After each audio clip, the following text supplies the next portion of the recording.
कामदं मोक्षदं चैव ओंकाराय नमो नमः ओंकाराय नमो नमः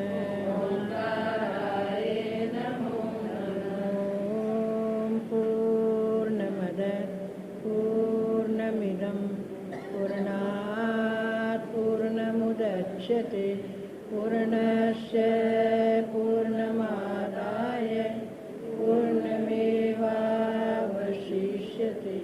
ॐ शान्ति शान्ति शान्ति। श्रीमन्नारायण नारायण नारायण श्रीमन्नारायण नारायण नारायण श्रीमन्नारायण नारायण नारायण श्रीमन्नारायण नारायण नारायण श्रीमन्नारायण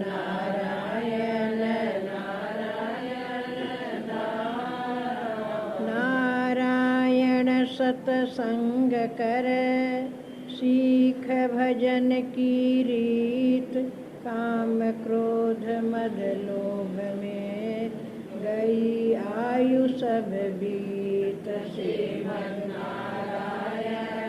नारायण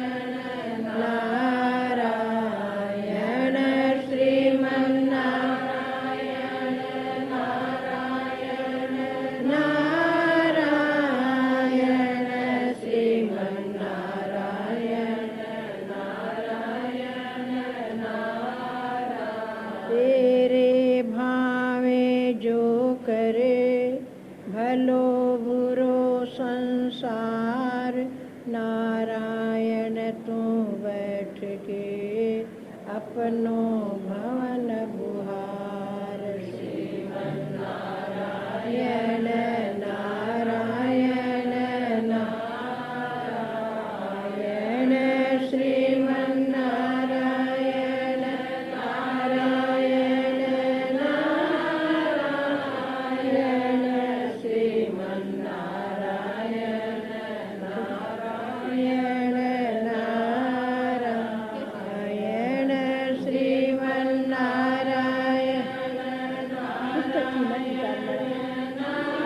नारायण श्रीमन्नारायण नारायण नारायण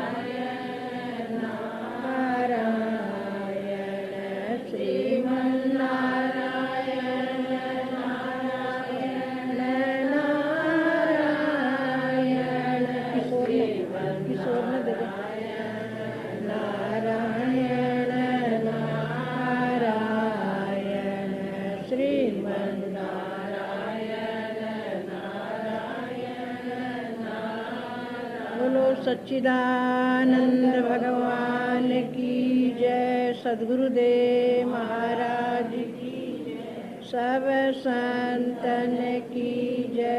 भक्तोर भगवान की जय।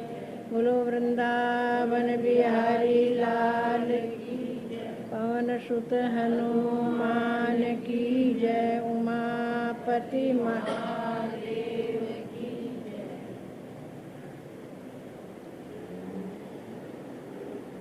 विचार माला आरंभ करेंगे। तीसरी भूमिका तीसरी अध्याय है। तीसरे अध्याय का चौथा श्लोक निकाल लें। प्रभु प्रेमियों, अभी अभी भगवत गीता के आधार पर श्रवण कर रहे थे अपने देश की प्रशंसा। हमारा देश मृत्यु लोक नहीं है, यहाँ तो हम आए हैं और यहाँ से जाना पड़ेगा।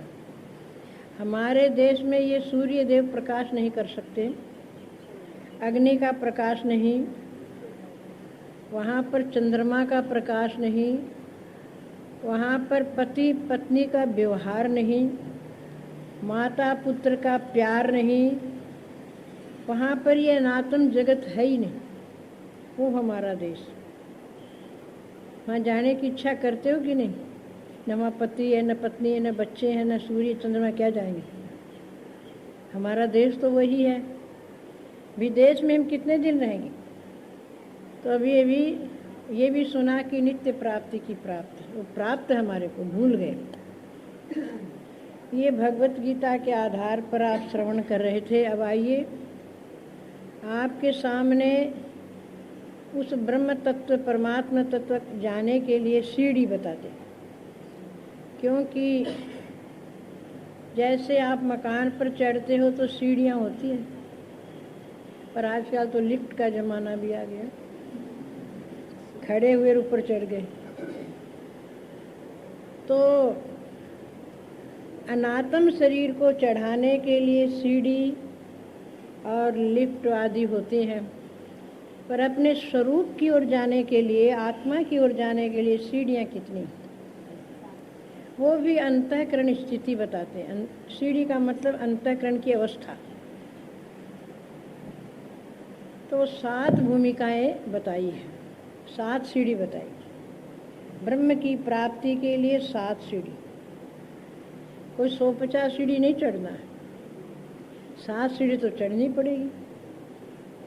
पहली सीढ़ी बताएंगे आज। और देखो, उस सीढ़ी तक कोई बिरला जाता है। ब्रह्म ज्ञान की सीढ़ियों तक कोई बिरला ही जाता है, क्योंकि कोई कर्म जाल में फंस जाते हैं, कोई धर्म की झाड़ू देने में अटक जाते हैं, भटक जाते हैं। भगवान ने गीता में कहा है, मनुष्याणाम सहस्रेषु कश्चित् यतति सिद्धये यततामपि सिद्धानाम कश्चिन् मां वेति तत्त्वतः। गीता जी में भी भगवान कहते हैं, हे अर्जुन, मेरी प्राप्ति के लिए हजारों लोग चलते, हजारों लाखों चल रहे हैं, पर कोई कहीं अटक गया, भटक गया। कहाँ अटक गया, कहाँ भटक गया, फिर बता दूंगी। अटकाव होता है, लक्ष्य को पकड़ने वाला बिरला होता है। ब्रह्म तत्व में पहुंचकर चिंतन करने वाला बिरला होता है। भगवान भी यही बात है, मेरे तक कोई बिरला पहुंचता है। तो इसे सिद्ध होता है कि वो भगवान कृष्ण है ना, वो क्या कहते, अर्जुन तो सामने खड़ा कि मेरे तक बिरला जाता है। अर्जुन सामने खड़ा है, तो मेरे तक, मुझ आत्मा तक, मुझ परमात्मा तक कोई बिरला ही पहुंचता है। तो ब्रह्म ज्ञान की सीढ़ी, ब्रह्म ज्ञान की सीढ़ियों पे कोई कोई बिरला चढ़े। ब्रह्म ज्ञान की सीढ़ियों पे कोई कोई बिरला चढ़े। जो चढ़ जाए सीढ़ियाँ 84 लाख उसकी कटे। जो चढ़ जाए सीढ़ियाँ 84 लाख उसकी कटे। मिला मनुष्य तन अनमोला, मैंने माटी में है रोला। मिला मनुष्य तन अनमोला, मैंने माटी में उसको रोला।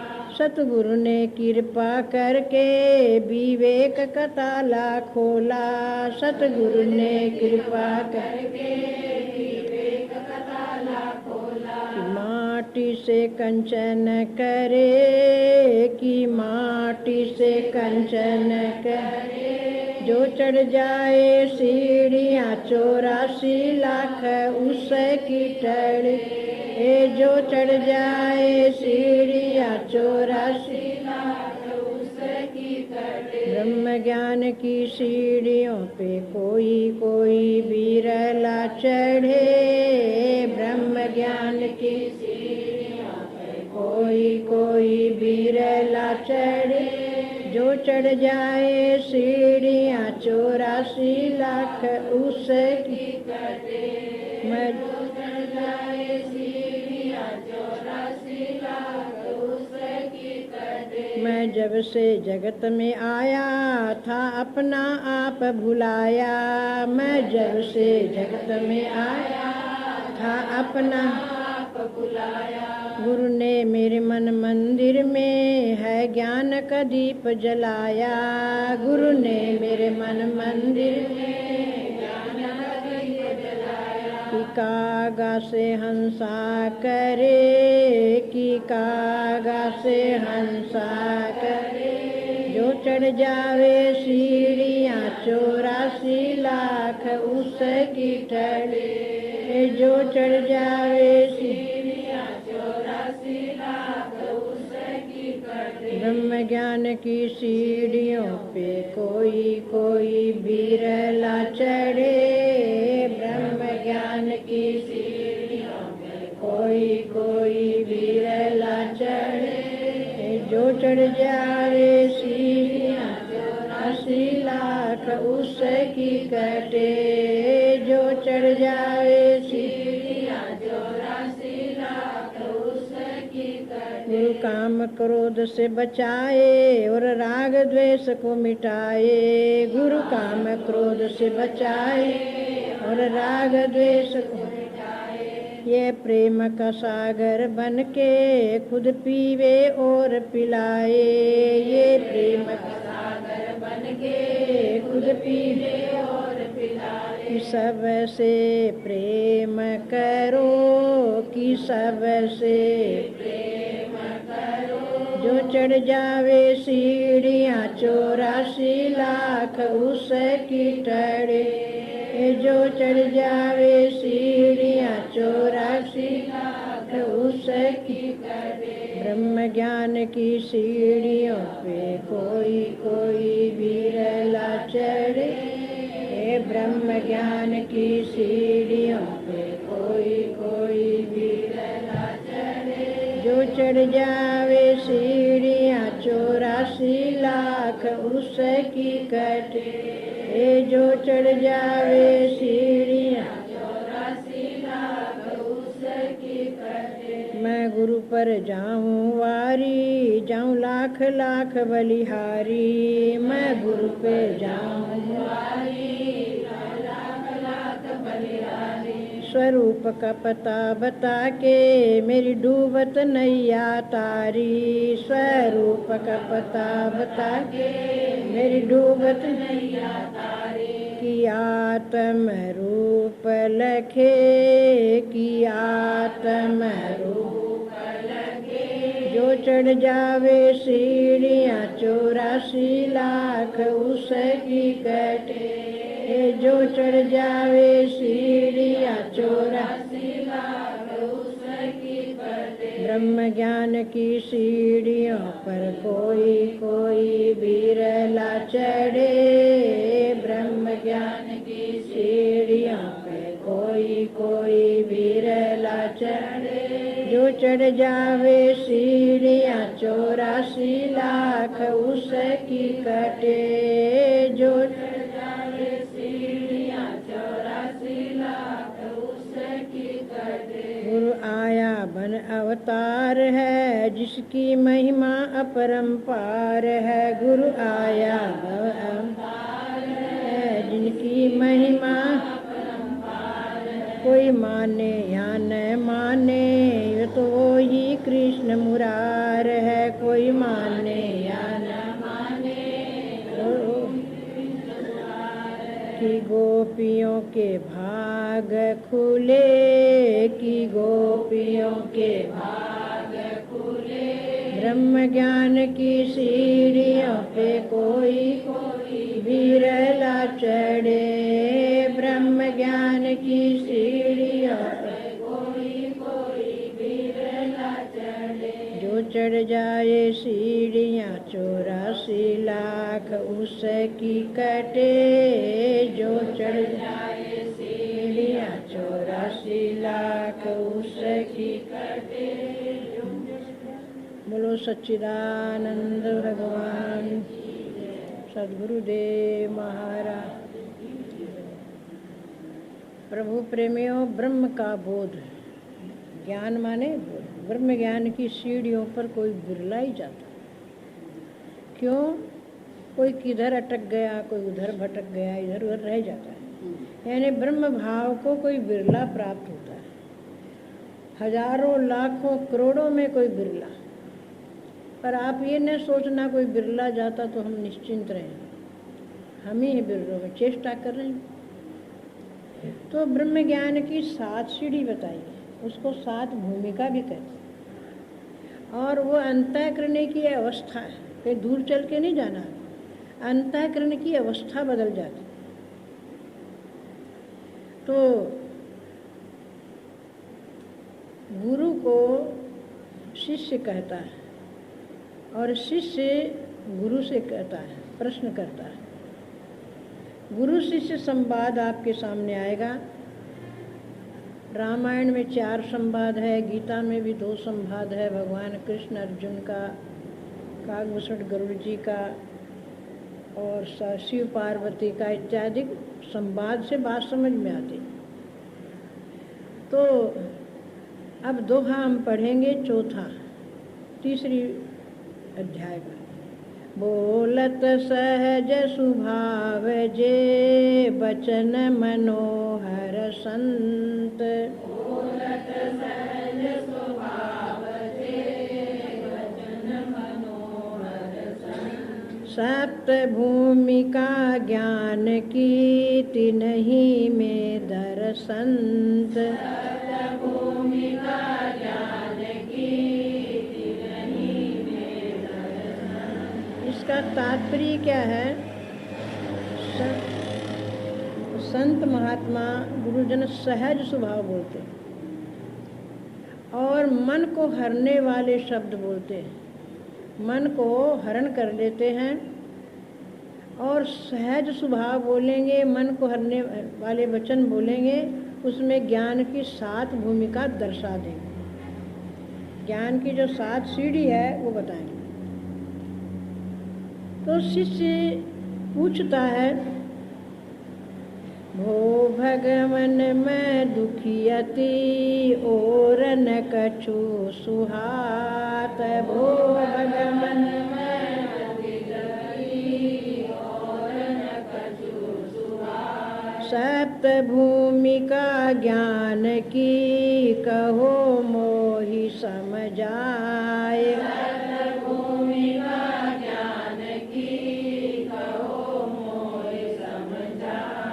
शिष्य कहता है, गुरुदेव मेरे को कुछ अच्छा नहीं लगता, कुछ सुहाता नहीं, मैं बड़ा दुखी हूँ।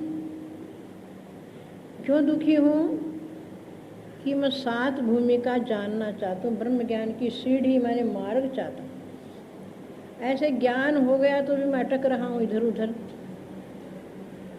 तो सप्त भूमिका ज्ञान की मेरे को समझा के कहो, वो ज्ञान की भूमिका क्या, सीढ़ियाँ कौन सी? तो ज्ञान की भूमिका के 7 भेद बताते। तो पहले नाम बताएंगे। शुभ इच्छा सुविचारणा तनु मानसा सुहोये,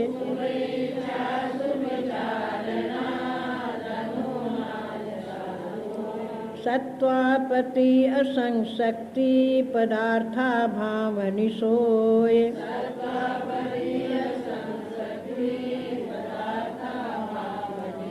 तुर्या सप्तम भूमिका हे शिष्य निर्धार,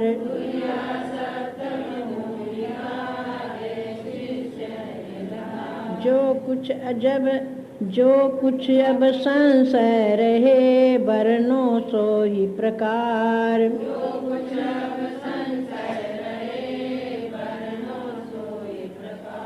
अर्थ में इस दोहे में कु बनेगा कुछ। अब शिष्य कह रहा है, गुरुदेव मुझे 7 भूमिका बताओ, सीढ़ियाँ बताओ। अब मैं कैसे पहुँचाऊँगा, मैं रास्ता ही नहीं जानता। तो पहली सीढ़ी बताते हैं शुभ इच्छा, याद रखना, अशुभ इच्छा पर विचार करें। दूसरी है सुविचारणा, तीसरी है तनुमानसा सु हो, ये तो 3 बता दी। चौथी है सत्वापति, 5वीं है असंग शक्ति और 6ठी है पदार्था भावनी सो। ये 6 भूमिका बताई। 7वीं भूमिका है तुर्या, तुर्या सप्तम भूमिका हे शिष्य निर्धार, निर्णय कर ले, सुन ले। जो कुछ अब संशय करे वर्णो सोई प्रकार। मैं तेरे को नाम बता दिया है, इसमें कोई तेरे संशय हो तो मेरे को कहो, तो उसी प्रकार वर्णन करूँगा, सुनाऊँगा तेरे को।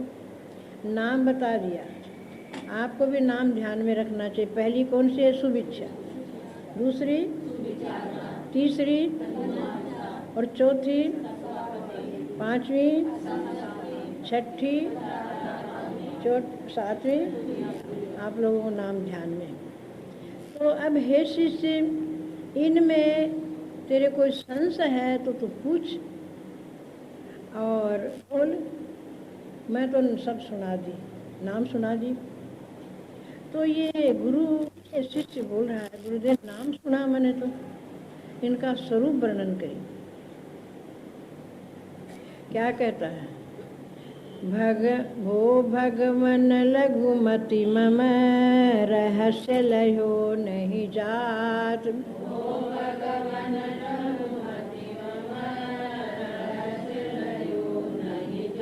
भिन्न भिन्न ताते कहो, ज्ञान भूमिका सात।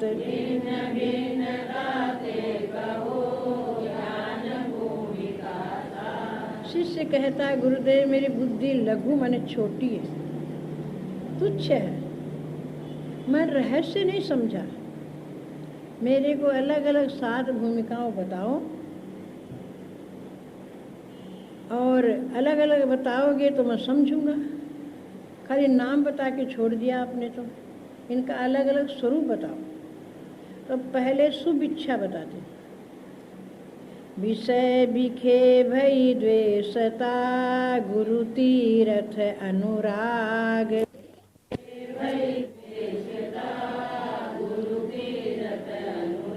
ताते शुभ इच्छा कही, कथा श्रवण मन लाग।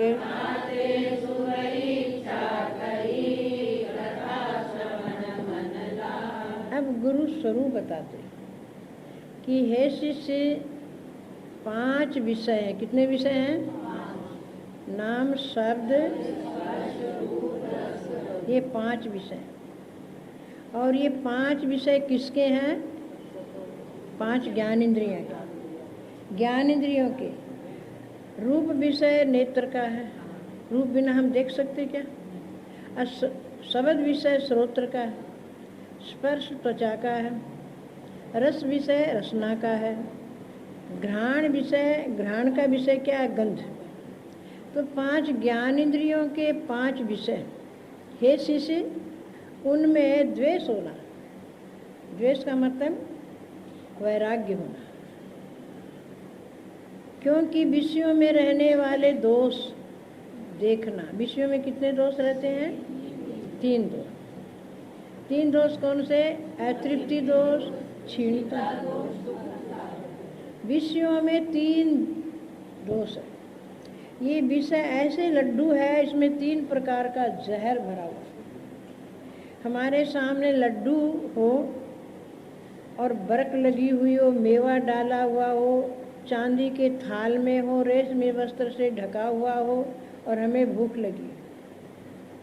कोई कहे लड्डू खा लो, तुम ना करेंगे क्या? क्यों? भूख लगी हुई। खाने के लिए लड्डू उठाते हैं। दूसरा कहता खाना नहीं। बोले क्यों? बोले जहर है, इसमें जहर है। फिर खाएगा वो? कितनी ही जोर भूख लगी हो, कभी नहीं खाएगा। क्यों? मौत से तो सब डरते हैं। अब लड्डू वापिस रख देता है। तो इस संसार में आने से जीव को ये विषय संसारियों के संग से ऐसे लगते हैं, देखने में सुंदर और चाखने में मधुर और छूने में कोमल, पर है ये ऐसे विषय मौत के घाट उतारते हैं। इनमें 3 तरह का जहर शास्त्र बताता है। अतृप्ति जहर, क्षीणता का जहर, दुख साध्यता का। अतृप्ति माने इसमें तृप्ति नहीं। कितने विषयों का सेवन करो, अतृप्ति बनी रहे। जैसे अग्नि में घी डालो तो अग्नि कभी धापती नहीं, ऐसे ही विषयासक्त मन कभी विषयों से धापता नहीं। ये एक इसमें दोष है।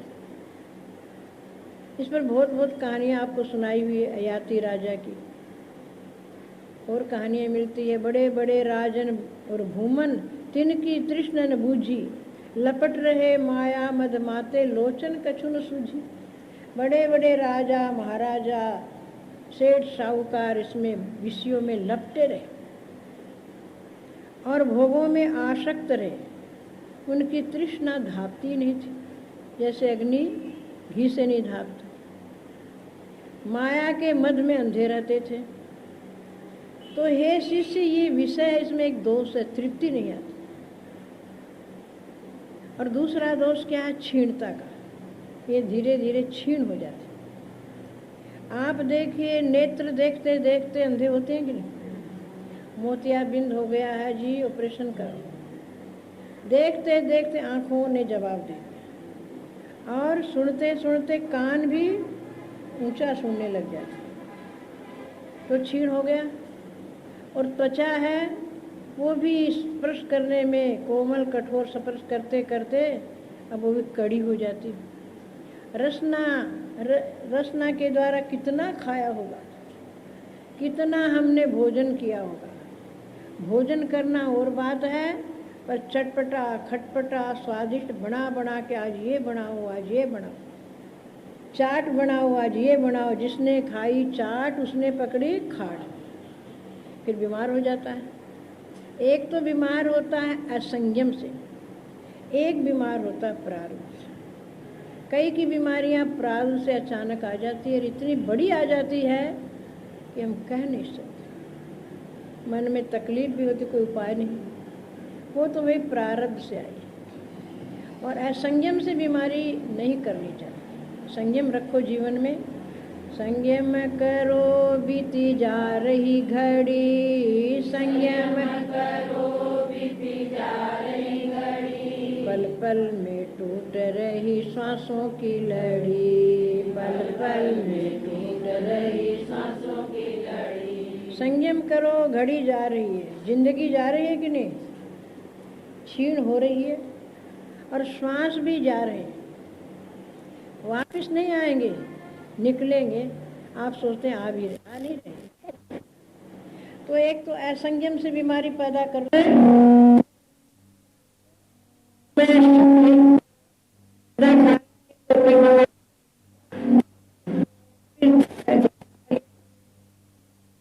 ज्यादा खाया गया, आज क्यों खाया था भाई? पेट तो तुम्हारा ही था, हिसाब से खाना चाहिए। तो दुख होता है, कोई बीमारी हो जाती है। और अगर कोई कारणवश दुख, विषय सुख का वियोग हो गया तो रोने पड़ जाते।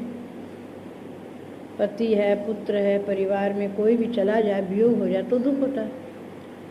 और ऐसे भी कोई लूट के ले जाए तो दुख होता है। तो हे शिष्य, इन विषयों में 3 दोष है: अतृप्ति दोष, क्षीणता दोष, अति दुख। तो विषयों में जब सुनता है दोष है तो मन में उपरांता आ जाता है। तो शुभ की इच्छा वाले को, भगवत प्राप्ति की इच्छा वाले को विषयों से द्वेष सा हो जाता, उपरांता आ जाता। वो खाता भी है, पीता भी है, रहता भी है, देखता भी है, सुनता भी है, कार्य सब करता, पर आसक्ति से नहीं करता, रुचि से नहीं करता। चलो भाई देखना पड़ेगा, सुनना पड़ेगा, वहाँ जाना पड़ेगा, आना पड़ेगा, सब काम करते हुए इसका मन नहीं उसमें, मन उपरांत। तो इसमें एक तो ये शुभ इच्छा का लक्षण बताया कि विषयों में वैराग्य हो जाए। और दूसरा क्या लक्षण है? गुरु में प्रेम हो जाए, जो तत्वमसी महावाक्य सुनाते हैं, सत्संग कराते हैं। और तीर्थों पर प्रेम हो जाए। हरिद्वार आदि तीर्थ है, वृंदावन है, अयोध्या आदि जाने की इच्छा हो जाए। परंतु पूर्ण ज्ञान हो जाए तो इच्छा नहीं हो। एक भक्त कहता, पहले तो इच्छा होती थी, अब नहीं। अब सत्संग रूपी तीर्थ की इच्छा होती है। कहाँ बैठे हो? तीर्थ। सत्संगति तीर्थ बड़ो, जामे नीर विचार। सत्संग तीर्थ बड़ो, जामे नीर विचार। जानाए ते पाइए, तामे पदार्थ चार।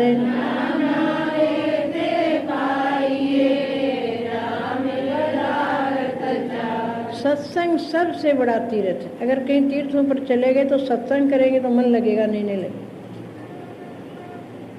ऐसे लगेगा यहाँ आए तो है। सत्संग भजन होगा तो अच्छा लगेगा। तीर्थों पर भी वही चीज है, संत दर्शन सत्संग भजन करो तो ठीक है, नहीं क्या काम का तीर्थ। तो सत्संग की शुभ इच्छा, भजन की शुभ इच्छा, भगवान से मिलने की शुभ इच्छा और ग्रंथों का अध्ययन भी शुभ इच्छा, शुभ की इच्छा। उसको शुभ इच्छा भूमिका है पहली सीढ़ी। तो गुरु में प्रेम हो जाना, संतों में प्रेम हो जाना और तीर्थों पर प्रेम हो जाना, सत्संग में आज नहीं गए, आज नहीं गए, आज नहीं गए, मन में शांति हो जाती। क्यों? सत्संग छूट जाए तो दुख होता है। एक बाई थी, पति बोला सत्संग छोड़ दे, बोले सत्संग तो नहीं छोड़ूंगी। बोले छोड़ना पड़ेगा, तू ही बुलाती है माता जी को, और कितनी संगत तो नहीं बुलाती। बोले बुलाने वाले वो तो मैं ही नहीं जाने देते। फिर बुलाने वाले और खड़े हो गए। अब बोली सत्संग जाऊंगी, यहाँ वो नहीं ठहरे तो वहाँ जाऊंगी। बोले जाएगी ना तो आना नहीं वापस। बोले ठीक है, नहीं आऊंगी। पर पुत्रों ने पकड़ लिया, माँ मत जा, सत्संग की छुट्टी हो गई। फिर रोका नहीं, पति जिया था, रोका नहीं। तो सत्संग में भी रुकावट आ जाती है, प्रतिबंधक आ जाता है। पर जिसका राग होता वो रुकता नहीं, उससे रहा नहीं जाता। जैसे भूख लगी तो हम रोटी खाए बिना रह जाते हैं, प्यास लगी तो पानी पीते हैं, ऐसे सत्संग में अनुराग हो जाए, ये तीर्थ है। गुरु में प्रेम हो जाए, संत महात्माओं में प्रेम हो जाए, ये शुभ इच्छा है। और कथा में मन लग जाए, कथा श्रवण मन लाग। भागवत है, रामायण है, गीता है, सुनते हैं तो मन लगता है। और ये वेदांत के ग्रंथ है, ये सुनते हैं तो मन लगता है। तो कथा सुनने में मन लग गया, ये शुभ इच्छा। और जिसका मन नहीं लगा, हम तो बोर बन गए, बेकार गए, कल से नहीं आएंगे, तो वो शुभ इच्छा वाला नहीं। तो कथा सुनते सुनते मन लग जाए, ये क्या है? विषयों में द्वेष हो जाना, गुरु तीर्थों में प्रेम हो जाना, कथा में मन लग। शुभ इच्छा याद रखना। अब आपकी स्थिति देख लो, आपका मन लगता है कि कहाँ तक आपकी पहुँच है पहली भूमिका में, क्योंकि सीढ़ी तो चढ़ना नहीं है, अंतःकरण की स्थिति। और क्या हो जाता है आगे बता दें।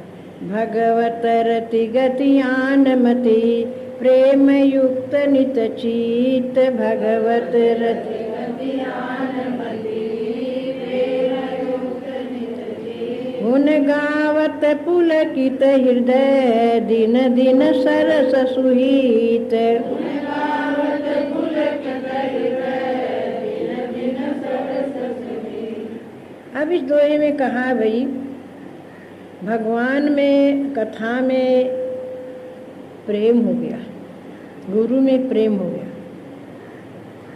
और ये प्रीति जब उत्पन्न होती है तो भगवत ज्ञान में भी प्रेम हो जाता है। भगवान का रूप जानने में, ज्ञान में प्रेम होता है। और मोक्ष विषय ये ग्रंथ है, शुभ इच्छा जिसके हो गई है। और आगे कहते हैं जिनकी उसमें रति हो गई है और गुण सुनता है भगवान का, सुनते सुनते धापता ही नहीं।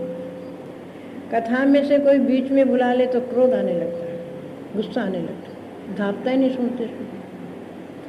मम गुण गावत पुलक शरीरा, मम गुण गावत पुलक शरीरा, गद गद गिरा नैन बहनीरा, गद गद गिरा नैन बहनीरा। भगवान स्वयं कहते मेरा गुण गाते गाते हे नाथ आप ऐसे हो, हे नाथ सर्वशक्तिमान हो, हे नाथ आप दयालु हो, हे प्रभु आप कृपालु हो, आप भक्त वत्सल हो। कितना सुख दिया, मानव जीवन दिया, सत्संग दी, गुरु से मुलाकात हुई, ज्ञान दिया। ऐसे ऐसे मन में गुण गाते रहते, वाणी से भी कह देते हैं, और गाते गाते आँखों से पानी बहने लगता और शरीर पुलकायमान हो जाता, रोमांच खड़े हो जाते और गला रुक जाता, गदगद हो जाता। सोचो उसको क्या मिला। ये अंतःकरण की स्थिति हो गई, भूमिका आ गई, शुभेच्छा भूमिका। शुभेच्छा पर कई उदाहरण मिलते हैं। एक तो नचिकेता का ही उदाहरण है। नचिकेता को किसकी इच्छा थी? ज्ञान की, ब्रह्मबोध। कितना प्रलोभन दिया यमराज ने, परंतु लोभ में नहीं है। नचिकेता की बात चलिए सारांश कह दूं। उद्दालक ऋषि के पुत्र नचिकेता, उद्दालक ऋषि के पास गऊ थी, गऊ दान करने के लिए सोचने लगा तो रिष्ट पुष्ट गाय अपने बेटे के लिए रख ली। रद्दी गाय जो तृण नहीं चर सकती है, दूध नहीं देती है, फालतू गाय दान करने के लिए सोचा। 5 वर्ष का बालक, उसकी बुद्धि देखो। हे पिता, ये दान कर रहे हो आप जिस गऊ का, ब्राह्मणों को क्लेश दे रहे, ब्राह्मण ले जाएंगे, दूध मिलेगा नहीं, परिश्रमित होगा, इसे न दो तो अच्छा। और ये गाय किस लिए रखी है रिष्ट पुष्ट? कि बेटा तेरे लिए, बोले मुझे नहीं चाहिए, मेरे लिए मत रखो, ये गाय दान करिए और वो छोड़िए। तो पिता ने सोचा छोटे मुंह बड़ी बात, 5 वर्ष का लड़का मेरे को ऐसे कहता है, आगे क्या करेगा ये? तो क्रोध आ गया। क्रोध में कहा, अरे तू क्या बोलता है? बोले मैं ठीक बोल रहा हूँ पिताजी, मैं भी आपका धन हूँ, बेटा भी धन है, तो मुझे किसको दो? गोधन तो दान कर रहे हो, यमराज को दो। बोले ठीक है, यमराज के पास भेजिए, जाओ, गुस्से में कह दिया। अब तो यमपुरी गए हैं शरीर के सहित।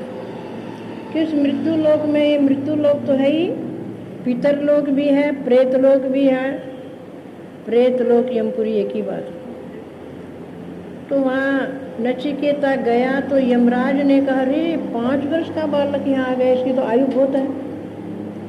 अपने द्वारपालों से कहा समझा के वापस भेज देना।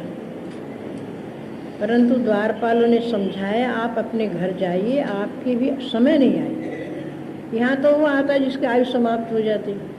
ले नहीं जाऊँगा, पड़ा हूँ तेरे दर पर, कुछ करके हटूँगा या राम मिलेगा, नहीं मर के हटूँ। खड़ा रहा नचिकेता। 1 दिन बीता, 2 दिन बीता, 3 दिन बीत गए। तीसरा दिन हुआ तो यमराज की पत्नी ने कहा, जाओ जल्दी जाओ, आतिथ्य करिए, ब्राह्मण यदि श्राप दे देगा तो आपकी सारा ये नष्ट हो जाएगा राजपाट। तब नचिकेता के पास यमराज आया, आतिथ्य किया, पहले चरण धोए, पूजन की, और फिर कहा 3 दिन खड़े रहे हो, हमारी बहुत गलती हुई है, आप 3 वरदान मांग लीजिए। पहला वरदान में अग्नि विद्या यमराज ने सुनाई, स्वर्ग प्राप्ति। तो नचिकेता जैसी सुनी वैसी सुना दी। अब किसी को भजन सुनावे वापिस तत्काल सुना दे, बड़ा बुद्धिमान है, तो भजन एक दफे सुना और कह दिया। तो यमराज ने कहा, तुम तो बड़े बुद्धिशाली हो, अपने गले की कीमती माला पहना दी, प्रसन्न होगी। दूसरी बात मांगी नचिकेता ने, मैं यहाँ से जाऊँ, मेरे पिताजी को विश्वास हो गया। बोले हाँ हो जाएगा। तीसरे में मुझे ब्रह्म ज्ञान दीजिए। ब्रह्म ज्ञान? बोले राम राम, बड़ा कठिन हो तुम। बोले कठिन है तो लेऊंगा आपसे, आप जैसे आचार्य मिल गए, मैं और चीज़ नहीं मांगूंगा, देना तो ब्रह्म ज्ञान दीजिए। बोले ब्रह्म ज्ञान नहीं दूंगा, 100 वर्ष की उम्र के बेटा 100 ले लो, और अप्सराओं ले लो, चक्रवर्ती राज्य ले लो, सोना चांदी ले लो, हीरा मोती ले लो, भक्त नचिकेता से बोले यमराज है, मांगो नहीं ब्रह्म ज्ञान, ले लो सब सब। बहुत प्रलोभन दिया, बहुत दिया। बोले अब मैं प्रलोभन में आने वाला नहीं। आज तो जिज्ञासु छोटी सी बात हमारी ऐसे हो जाए वैसे हो जाए, परंतु यमराज हार गया। अच्छा भाई, फिर ब्रह्म बोध कराया। क्यों? शुभ की इच्छा थी, मुमुक्षु था, सुना दिया। सुनाने के बाद कृतार्थ हो गया, निहाल हो गया, तृप्त हो गया। कहा अब मैं जाऊं मेरे पिता के पास, जाऊं, आज्ञा लेके चला। तो शुभ की इच्छा वाला नचिकेता। तीसरा उदाहरण आपको याद है, मैत्रेय, शुभ की इच्छा वाला। कात्यायनी मैत्रेय दो रानियां थी। किसके? याज्ञवल्क्य ऋषि के। याज्ञवल्क्य ऋषि बड़े विद्वान, धुरंधर विद्वान थे। तो कात्यायनी जो थी वो गृह कार्य में कुशल थी, घर का काम करती, कथा नहीं सुनती। और सुनते हैं 300 तो मुनीम रहते थे। सोचो कितना धन होगा, 300 मुनीम वही खाता करते। और मैत्रेय कथा सुनने आती तो मन में आए इस घर में आऊं तो मुझे ज्ञान मिले। तो कात्यायनी के पास जाके सेवा में हाथ बटाने लगे। कहा बहन तुम मुझे घर में ले आओ तो मैं बहुत सेवा करूँ।